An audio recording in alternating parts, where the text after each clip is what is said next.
ahead because thankfully they make no sound when they do that. But we do need you on the tape recording because this is not videotaped or there's no visual, it's all audio. Okay. Would you please state and spell both your first and last name? Kelsey, K-E-L-S-E-Y, Beroske, B-E-R-O-S-K-E. You may inquire. Thank you. Ms. Beroske, do you know the defendant, John Skelton? Yes. How do you know him? He was married to Tanya. John is my stepdad's cousin. Your stepfather's cousin? Well, ex-stepfather. Ex-stepfather. So back in 2010, he was the stepfather's Yes. cousin? Okay. Yes. And on occasion, did you have, would you go to their house on Congress Street? Yes. And prior to November 26th of 2010, do you recall the last time you were at that house? It would have been that summer, probably July, August. And at that point in time, where were you in school? I had just graduated. High school? Yes, Okay. just graduated high school. So what happens on November 26th that you become involved in this situation? I was at my parents' house out on Weston Road. A phone call was received asking for a ride to the ER. One of them, I believe, had to work. One of who? One of my parents, I'm sorry. Okay. One of my parents, I believe, had to work and the other just didn't want to, so they asked me to take him to the ER because I had just gotten my license. So you were dispatched basically to do this Yes. job? Yes. How old were you at this point? I had just turned 18. Okay. What happens next? I drove to his house on Congress Street. I knocked, and I believe the door was locked, and he had to come unlock it, and then I had to go inside. He was leaning against the dining room table, clearly injured. He had an envelope and his cigarettes in his hand. He asked me to grab a plastic bag from the kitchen on the counter right on the edge of their kitchen. I grabbed the bag and I helped him walk to the car, and then we went to the ER. I did ask him which ER, whether he wanted to go to Bixby or Fulton, and he said Fulton. Which is in Waseon, Ohio? Yes. So when you first got into the house, did he say anything to you? Not that I recall, aside from asking me to grab the bag. And at that point in time, could you, from visually, could you see what his medical issue was? I could see that his ankle was injured.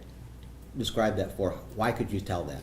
He was leaning against the table, like with his one ankle holding the majority of the weight, and his other ankle was up, like he was supporting himself on the one because his other was injured. Just favoring one side? Okay. Yes. Okay, so how long, approximately how long are you in the house for before you get back in the car?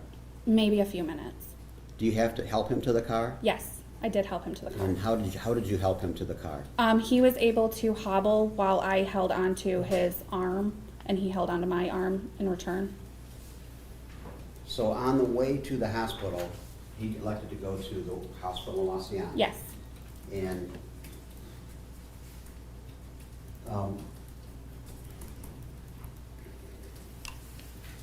how long a drive is that from Morenci?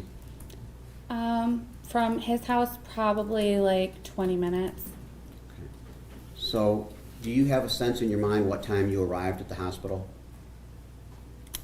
It was mid-afternoon, early after, like it was 1, 2-ish. I don't know an exact time. Okay, do you have a sense of what time your mother or father dispatched you to pick him up?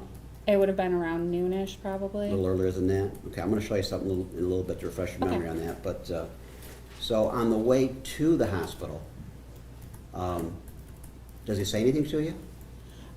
He was texting and had said something about Tanya being upset because the boys weren't going to be back in time. He had received a phone call, and I remember like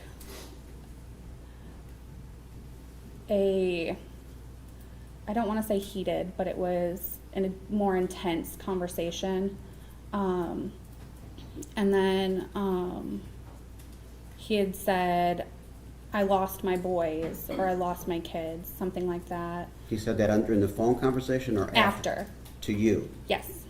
He said, I lost my boys or I lost my kids? Yes. Okay. And then I don't remember any other specific details. How long did this phone call last for? Maybe a couple minutes. I don't remember it lasting very long. Did he indicate who he was speaking to? No, but I got the impression that it was Tanya based on like the exchange from his end, because I could only hear his end. Okay, you couldn't hear the other voice at all? No. Okay. What was it about that, his voice and his exchange, that made you think he was speaking to Tanya? He had said something about the boys being at a friend's house or something like that, and I assumed it was to Tanya because they have a custody agreement. How long after the phone call ended did he make the statement to you about I've lost the boys or I've lost the kids? Like immediately after. What was the tone of his voice when he said that?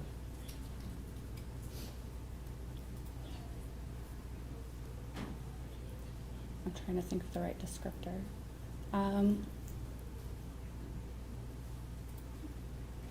Lost. Lost? Yeah. That's how you want to describe it? Yeah. His voice sounded lost to you? Yeah, kind of like he had, I don't know, like he had said it similar to like, I lost the boys. Like, I don't know how to best describe that. But that's kind of you mimicking how he said it? Yes. Okay. Did he tell you what had happened, how he injured himself? No. Did you ask? I had loosely asked, and then he just kind of brushed it off, and I didn't press because, frankly, I didn't really care. Okay. I take it you weren't too crazy about getting dispatched to do this work? No.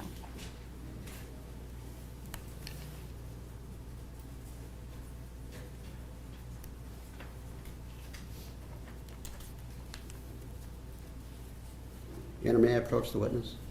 You meant- I'll show you.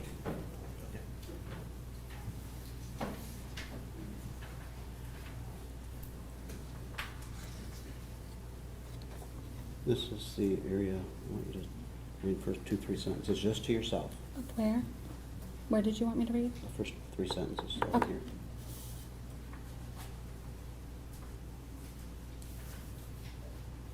Okay.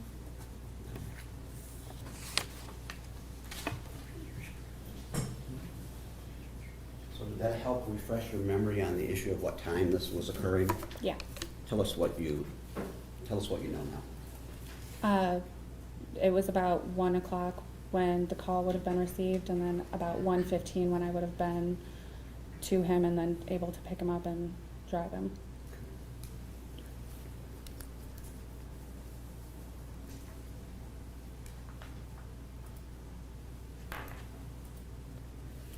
So you get to the hospital, what happens next? I had pulled up to the hospital. I'd asked him if he needed help, and I went in and I got the wheelchair. I wheeled it out. I helped him into the wheelchair, and I wheeled him inside. I asked if he wanted me to stay. He said no. And then I asked if he had anyone to pick him up, and he had said yes. And then I asked if he needed anything else, and he said no. And so I left.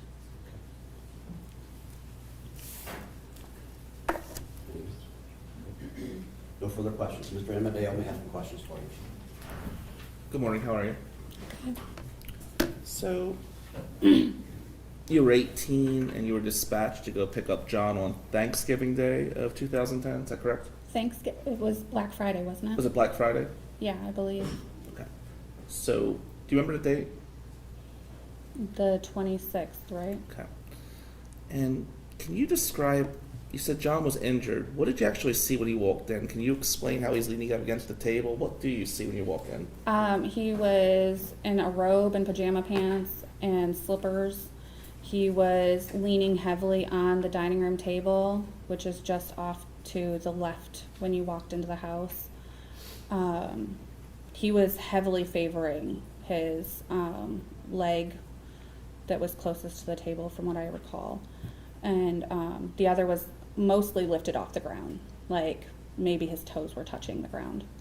And what time did you pick him up? It was about 1:15. Okay. And you went to what hospital again? Fulton County in Waseon, Ohio. And about how far was that from Morenzi? About 20 minutes, give or take. Okay. Now, was he texting anybody while in the car? Yeah, Okay. Could you describe the texting was like? Was it frantic? Was it calm? it was frantic. Okay. He was texting rapidly. And did he say anything to you while he's texting? He didn't say a ton while he was texting that I recall. Okay. What did you guys talk about in the car? Did you have much conversation with John at all?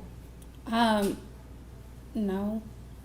He talked about like what he said, where he like had said I lost the boys, and then he was on the phone call and he was texting a good portion of that ride.